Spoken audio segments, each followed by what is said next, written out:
What if I told you Jesus came to abolish religion?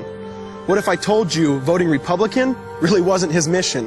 What if I told you Republican doesn't automatically mean Christian, and just because you call some people blind doesn't automatically give you vision? I mean, if religion is so great, why has it started so many wars? Why does it build huge churches but fails to feed the poor? Tell single moms God doesn't love them if they've ever had a divorce, but in the Old Testament, God actually calls religious people whores. Religion might preach grace, but another thing they practice. Tend to ridicule God's people. They did it to John the Baptist. They can't fix their problems, and so they just mask it, not realizing religion's like spraying perfume on a casket. See, the problem with religion is it never gets to the core. It's just behavior modification, like a long list of chores. Like, let's dress up the outside, make it look nice and neat. But it's funny, that's what they used to do to mummies while the corpse rots underneath. Now, I ain't judging, I'm just saying, quit putting on a fake look. Because there's a problem if people only know that you're a Christian by your Facebook. I mean, in every other aspect of life, you know that logic's unworthy. It's like saying you play for the Lakers just because you bought a jersey. See, this was me too, but no one seemed to be on to me. Acting like a church kid while addicted to pornography.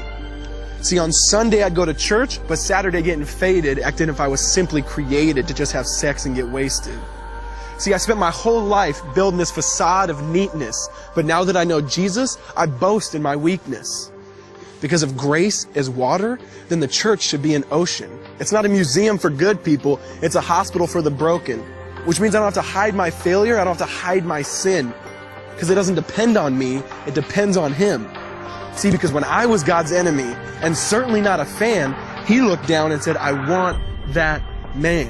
Which is why Jesus hated religion, and for it He called them fools. Don't you see so much better than just following some rules? Now let me clarify.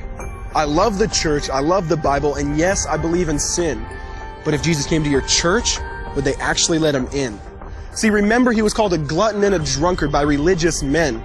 But the Son of God never supports self-righteousness, not now, not then. Now back to the point, one thing is vital to mention. How Jesus and religion are on opposite spectrums. See, one's the work of God, but one's a man-made invention. See, one is the cure, but the other's the infection. See, because religion says do. Jesus says done. Religion says slave. Jesus says son. Religion puts you in bondage, while Jesus sets you free. Religion makes you blind, but Jesus makes you see.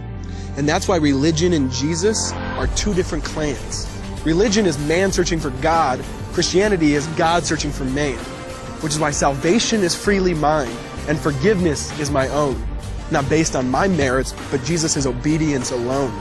Because He took the crown of thorns and the blood dripped down His face. He took what we all deserved. I guess that's why you call it grace. And while being murdered, He yelled, Father, forgive them. They know not what they do. Because when He was dangling on that cross, He was thinking of you. And He absorbed all your sin, and He buried it in the tomb, which is why I'm kneeling at the cross saying, come on, there's room. So for religion, no, I hate it. In fact, I literally resent it. Because when Jesus said, it is finished, I believe He meant it.